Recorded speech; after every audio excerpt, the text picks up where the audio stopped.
packed and ready to go. Got to put the camera gear on. This stuff I'm just playing around with to see how to maybe mount a tail cam.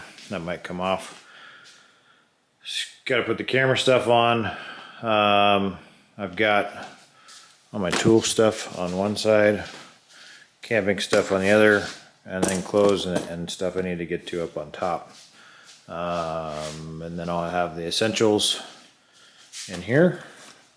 And I'm gonna go ahead and throw on a camel pack water bag, just so I have that as well. So trying to go light as possible.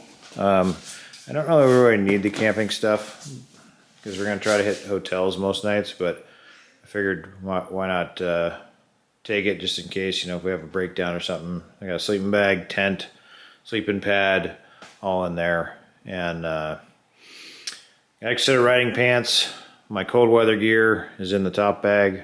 The insert for the jacket is actually on the other side in the tool bag. Yeah, so everything's all set.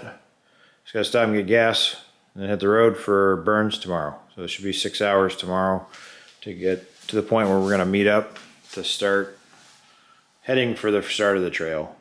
So we'll do Burns tomorrow. Alright, so just heading down my driveway into Redding. Close that up and see if you can hear me a little better. Hopefully the noise isn't too bad. My backpack doesn't really fit right behind me.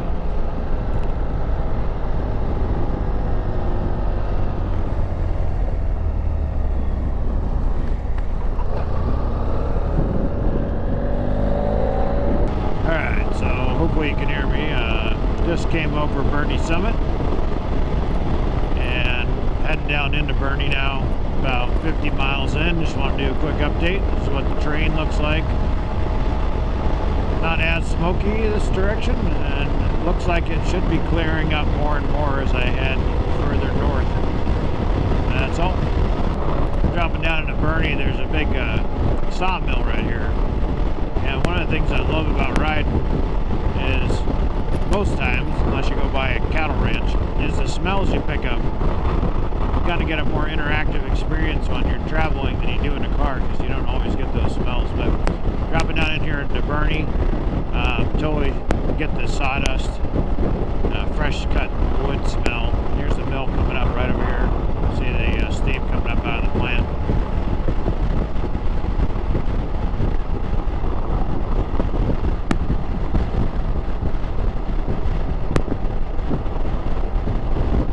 And it looks like I'm following a hearse. There's the mill.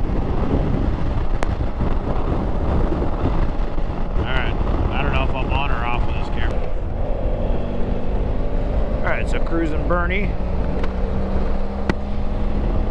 gonna need to make a bathroom break at some point here soon. About 55 miles in, about an hour so far. I did have to stop right down here. This little breather tube on my fuel tank was leaking, so I happened to throw in some extra tubing. So I had to make a little roadside repair with that. Luckily I had the right size tubing, so cut a new piece, stuck it on, stopped the fuel leak. It was actually just kind of spraying fuel up at me because this big tank's full. So got that repaired and back on the road. Alright, coming into Fall River here.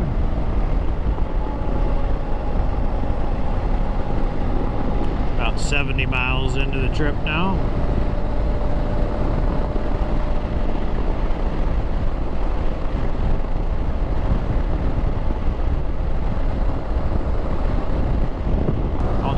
Out here to the east are just freaking beautiful. It's one of my favorite places to fly into. I don't see it quite the same from the road though. There's the hangars at the airport. There's Valley, there's Fall River right down there.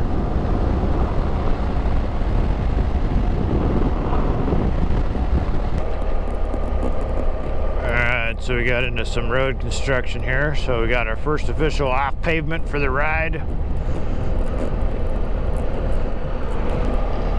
Wet. So I packed this whole trip specifically for really warm, hot weather. Even got some cooling vests, all prepared for the heat. It's 63 degrees right now. I'm freezing. I got like a sweatshirt on underneath a mesh jacket. So we're not gonna be hot today, I don't think. I think the hottest spot along the trip is supposed to be 73. So that's pretty cool. Alright, so the road construction has continued all the way here into Modoc County and the town of Aden. Still following the pilot car.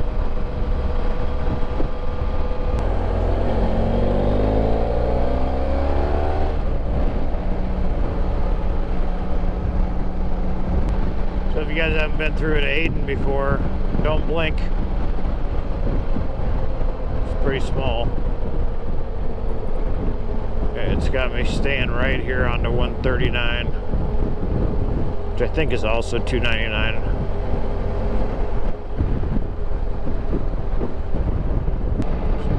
Still about 3 hours and 40 minutes from Burns. Going for almost 3 hours now. Seem right. We're supposed to be 6 hours total, just under. Alright, so my main tank finally went low, so you gotta manually switch over to the TourTech tank. So I've done that. There's little valves right down here on either side of the tank. You open up and that runs the fuel back to the main tank. So that's going. Let's fill them back in. I got another 5 gallons now. I'm on the border, so I'm now in Oregon. I didn't catch the name of this town. Right by Goose Lake. So what time is it? 1:40. It's about 2 hours and 20 minutes to go, and we should be there. All right, Lakeview, Oregon.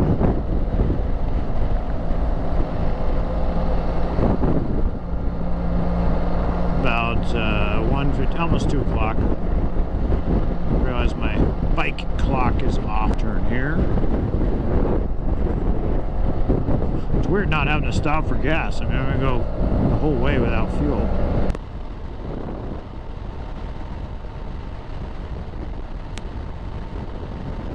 Alright, coming up on Alkaline Lake. It's pretty dry. This will be a fun ride around the lake. It's kind of curvy. Kind of some cool spots along here. Alright, so I promised myself on this trip I would stop and actually shoot some video. Usually I just roll right on past all these spots, but this is Lake Albert, or Abbott Lake. We came through in February and there's quite a bit of water in it. Now it looks like the water's way, way out in the distance.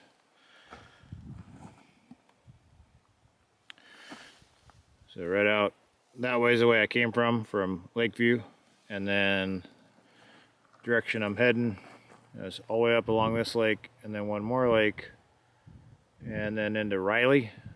Then I'll pick up Highway 20 out to Burns.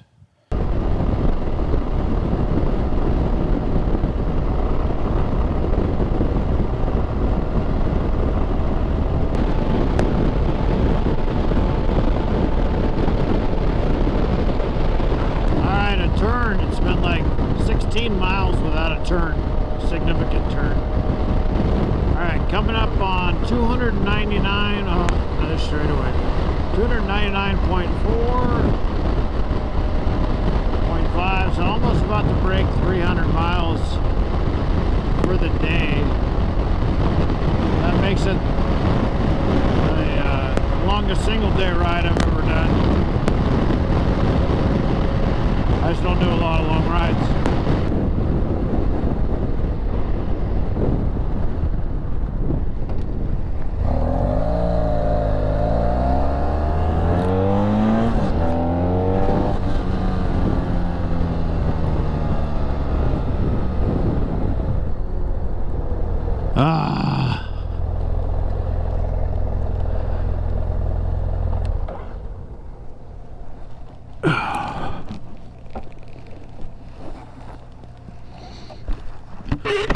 Alright everybody, this is Lee and he doesn't have a beard anymore. Oh, my goodness. Alright. Alright, we're in Burns.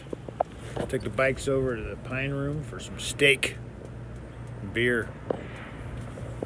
Unpacked the bikes, that was fun. I made it all so everything came off in one piece. Weighs like way too much to carry in one piece. So that was fun. Alright, so we just had dinner at the what is it? Pine Room. Awesome prime rib and cowboy steak. Had a couple farmers that turned us on to this little gem here in Burns, Oregon, called C&H something or other. What is it? CH? What was it? CH. It's something hotel? Central Hotel. Central Hotel. Right behind the Central Hotel is this. We're standing on top of a Connex box with a deck on top, and underneath us is a tap room. And they've got all these cool seating areas with cool outdoor fire pits. A seating area over here. Got some whole corn. Got your water closet over there. Lee throwing back a nice Pilsner. Here's your deck. Check it out, CH Hotel Tap Room / Connex box thingamajigger.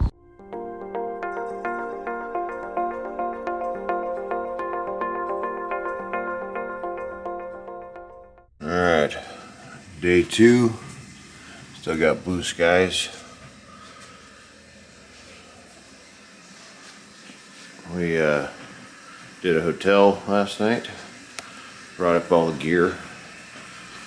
So reorganizing the gear, get that all situated, and then the plan today, the best way to show you on the phone. Right, so the best way to show you is we're going to go, it starts in Emmett, but to go to Emmett and then all the way to John Day is a pretty long stretch for a day. So what we're going to do right now, the plan is to go out 20 to Vail, then up and up 26 to pick up the route and up in here somewhere. And then we're going to ride the route westbound and try to make John Day today. Morning, Brebo. Where are we heading today? We're heading east. Alright, so we're doing Vail, then up to the trail. Get in here so you don't feel like you're the only guy. So we're going from Burns to Vail, which is shortening it up a little bit, and then we're going to go up to where the trail crosses, 26. Pick that up, and the goal is to make it to John Day today. So we got to get gas, sandwich, some water. Make me a sandwich. I'm ready to go. Alright, let's do it. A little chilly this morning, 52.7.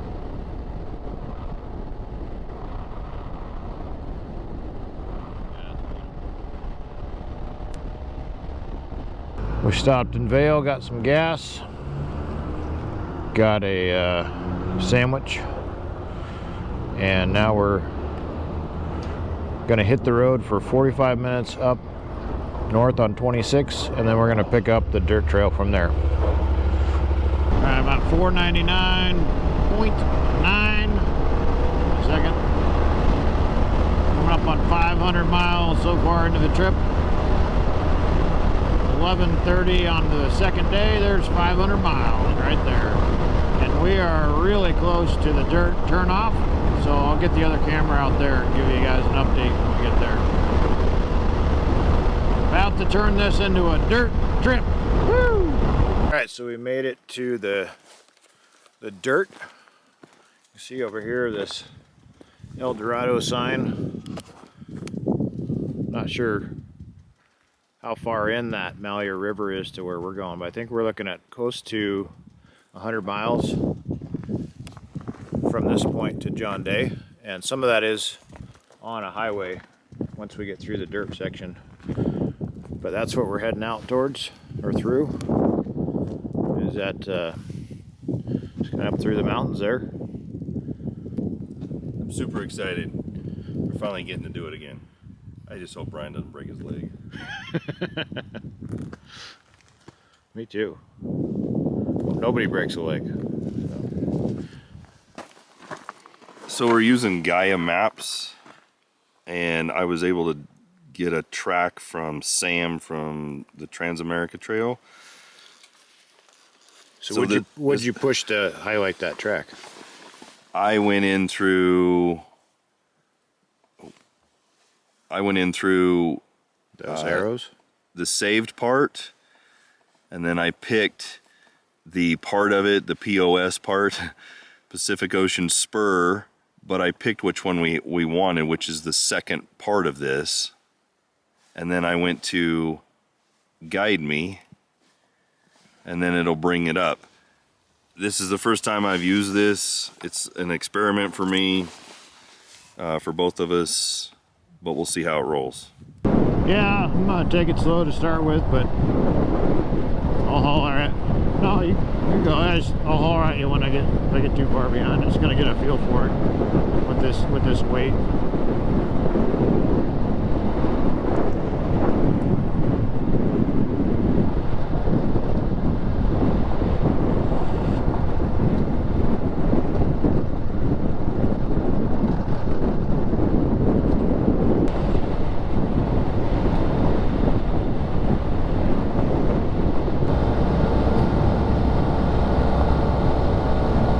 Yeah, it unlinked. Yeah, that's all right.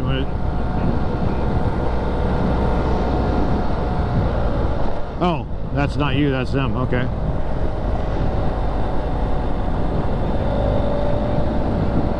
Really? Okay.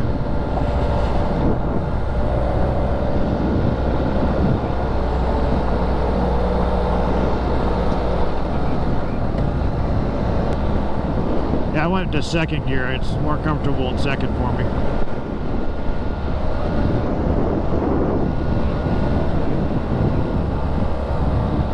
This gets it snappy. Otherwise, third, I'm like bogged down a little bit too much. I don't get this throttle. Like you said, when you come off it, it doesn't really slow me down. Second, I'm kind of running right around 4,000. Probably burning more fuel that way, but I don't care. It feels good. Oh, fuck. I thought it was a bear. It's like flashbacks to our hunting trip. Yeah, got it. So I was just saying how this is not what I expected at all. We're now on an asphalt road that's real narrow back here. We run into about 4 different pickup trucks. We were just talking about whether or not it may be hunting season back here. But we're going up in altitude quickly, and when we were stopped at the beginning of this section, a guy came by in his pickup and said our route is closed up here because of a fire, and we may have to route around it north to Prairie City, which is fine. We'll just go up north, and then if we could do a quick detour around it and get back on the trail, we'll do that. If not, we'll go to Prairie City and then run in from there to John Day. So either way, this is awesome. We're going up an elevation through a forest in eastern Oregon. Can't beat that. Alright, I'm gonna focus on riding. Alright, so just came over this crest right here. It's freaking gorgeous. You can see the smoke down that way. Looks like that's the way we're gonna go. We're gonna go around and then start heading down that way. And that's where on the map here,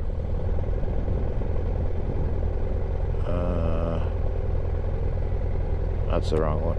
Here we go. So it's coming up pretty quick. We're gonna go, well, maybe we don't go down that way. Maybe go back in there. But this is where they're gonna stop us and make us go north.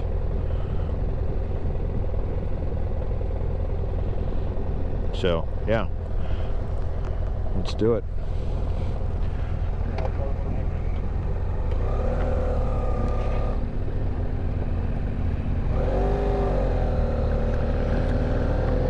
Lee's bike is badass.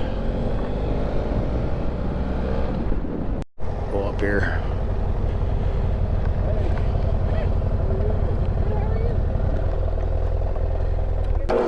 Yeah, it is. Maybe 76% contained. Huh. So it's going pretty well, and the fire activity is minimal, but it's still closed. Okay. Because we had it up on here. You can see on the map where it just is that just where it's closed right there? Yeah, it's just closed on this 16 and. So is there a way to go up here and get back to this road? Yeah. Just go up. You have to go all the way to right here? Nope. Oh. What you have to do is take this 13, take that left. You'll go down about 20 miles, so it's a ways, but then you'll hit an intersection. Okay. And it's the County Road 62. It's also Summit Prairie Highway, I think it's what it's called on the Garmin.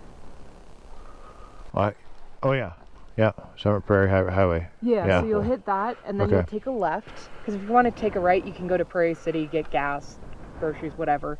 You take a left, and you go another 20 miles on that road, all the way up, and you'll hit another intersection. And again, it's another T intersection. And you'll either go left if you want to go to the 16 and the 14 road, or you can take a right if you're headed towards Seneca. Okay. So I don't know which way you guys are. So we'd come back down to it and go right. Yeah. So we'd pick it up we right want to there. head up to John Day. Yeah. All right, so we did get turned away from our route northbound, so we're heading towards Prairie City, where we're gonna run into, about halfway there, we're going to run into a highway which we can take back south again and then pick up the route again. So it's going to add about probably 40 miles to our route today. But if the roads are like this, we're making really good time. We're doing like 55 on this section, so it shouldn't be a big deal. It's only 1 o'clock, and we knocked out that first portion pretty quick because of the surprise that it was paved section. So we'll kind of see how it goes here. We're kind of off the trail right now, but we're going to try to get back on it. So we're coming up to the highway turn to get back down to the route. Kind of opened up into this valley. It's pretty cool.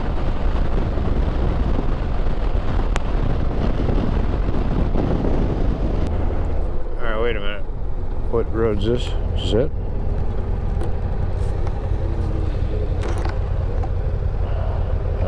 Oh, yeah, it just took a second for the GPS to catch up.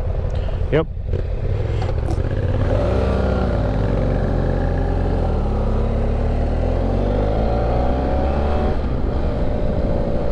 That bird, cool.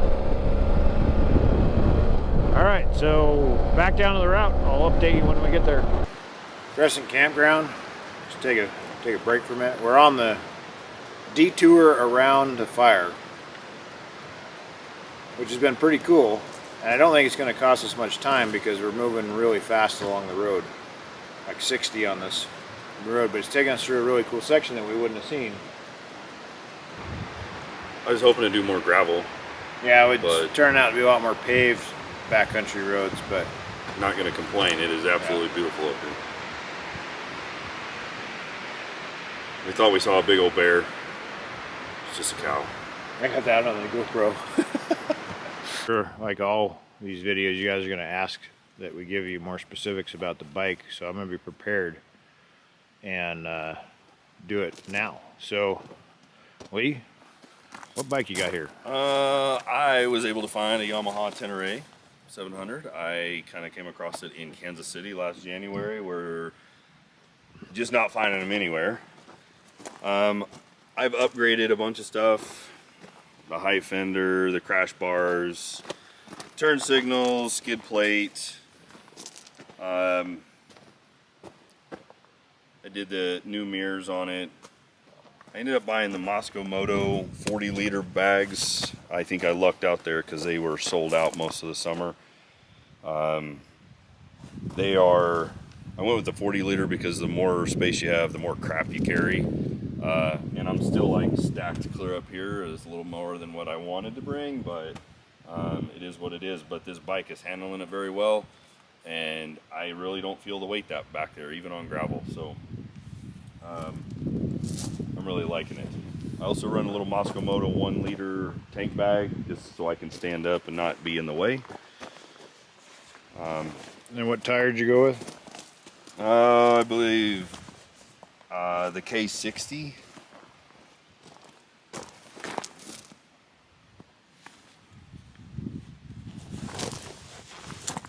And that's And I don't know how to pronounce the other. Hayden New.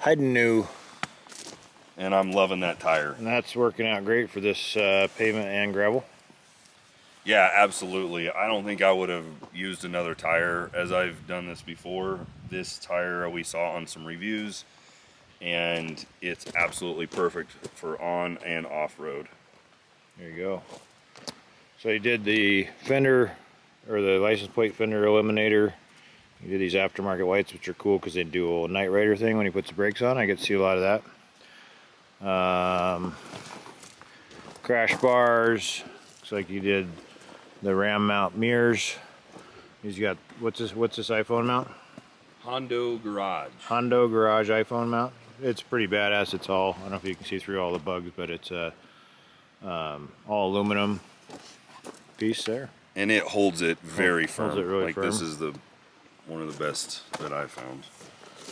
We are also running the Cardo Pack Talk bulbs. These are awesome. I just don't know how we did our first ride without communicating, because we're talking the whole time. It is awesome to have that. So, guy in front can call out warnings and potholes after he hits them, like Lee's been doing. Pagoo, there's a pothole. So, and I've already showed you guys my bike a little bit. I haven't really talked about the mods on it too much. Front fork's got the heavy duty Tour Tech springs, and got some aftermarket fog lights in there. I changed out, I can't remember which windscreen this was, but I changed that for the trip because I thought it was going to be hot. And so I put a smaller windscreen on to get more airflow. Turns out it's been a little chilly, and it definitely gives me some head buffeting with the smaller windshield, but overall it's not a big deal. It's got the TourTech big old tank on it, so I've got 5 gallons up here in addition to the rear tank, which is the stock tank on a 800 GS. I too went with that tire, and I find it to be completely perfect for this ride. I would highly recommend it. We've done 500 miles on pavement, and we're probably coming up on I don't know how many miles that we've done gravel and this mixed pavement, so it's real good. We had some pretty good washboard gravel that we went through earlier today. It worked just fine on that. I do have the center stand on this. I got the Wild Heart bags because I couldn't get the cool bags that Lee has because they're sold out. It has the BMW rack, which I took off and had powder coated, so I got a little room still back here. I could go with another bag. And then I've got a twisted throttle bag on top, and right now I've got my camel pack clipped to that so I don't have to wear it. Stock low seat. That's pretty low. The guy I bought this from was pretty short, so I may look for a taller seat just to make it a little more cushy, because it's kind of sloped down and it really sits down in that saddle there. So what else? Skid plate. This is the way I've got my GPSs and everything set up. It had this iPhone mount that came with it. I don't know what the brand is. It works real good. Running a Zumo as well. Got the power plug coming right off of the BMW panel, charging the phone, and I also had it charging up my InReach, which is tracking for my wife to follow us. Running the Cardo, and the shots you guys have been seeing from the GoPro is from the mount on the helmet, and hopefully, I haven't listened to the audio yet, you can hear me because I got a microphone in there as well. Unfortunately, I don't have the audio coming back from Lee and the Cardo. We couldn't figure out how to do that. So, that's it. That's the equipment. Mine's a 2009. Lee's a 2021. So this old Beamer's keeping up. And I'd also have a Tenre if I could have got one, because they're hard to find and they're pretty badass. So maybe a future purchase. So yours is still routing that section, mine's not. But I'm not gonna mess with it right now because it doesn't matter. Right. Okay. All right, we're back on the trail. Looks like dirt. Dirt's good, I just don't like gravel. Yeah, so we got the impression that this was gonna be like the road that we got turned away from, which was that paved narrow road. So then we're like, oh, we'll be in John Day in no time. And then we get here and this is what we expected the whole time, is this kind of road. So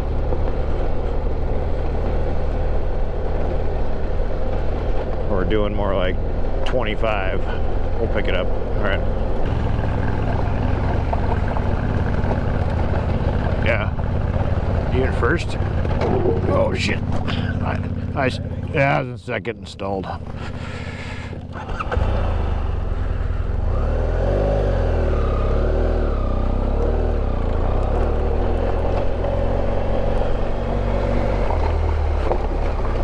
That was fun.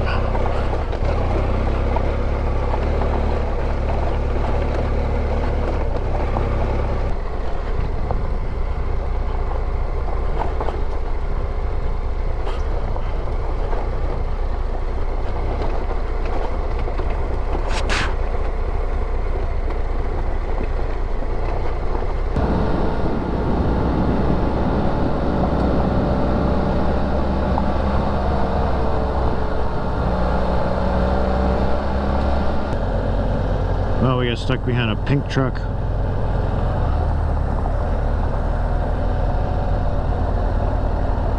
don't know if he sees us yet. There he goes. Awesome. Alright, he's gonna let us by.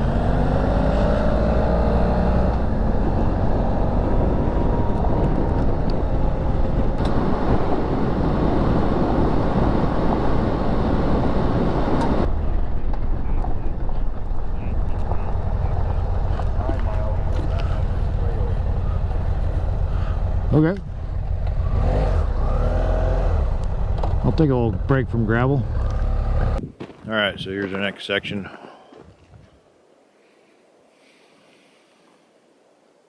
These bikes are so badass. So we were smart and saved half of our lunch sandwiches. It's now 3 o'clock. The last part was a lot more technical, a lot more gravel, and some of it was like really rocky, rutty. It was kind of fun, but took a lot out of you. So especially since we've been going since 9. We're stopping a lot though. We're trying to take it easy. Last time when I crashed, we'd been going all day, and that's when you get tired. So it's the last section up to John Day, and then call it a day. Get beer. We are at 5,476 feet. I made up to the dry soda lookout. There's a guy up in the tower up there said hello. Pretty awesome view up here. It's looking north. Alright, so we're off. I think we're done with the dirt for today. Right now we're picking up this asphalt road and then on to 895, the highway, up to John Day. This is part of the route, so we're not hopping off the route. This is just the way it goes. And when we were up on top of the lookout, you know, we didn't know if we were going to make it to John Day today, so we didn't book any hotel or anything. Oh, I guess we got more gravel. So I called my wife because I had cell service up there, and she's looking for a hotel for us, which is very sweet of her. All right, Canyon City. That's cool. The Grand Courthouse. Dude, we should have stayed hid down here somewhere. This is cool. Doesn't look like anything's open though.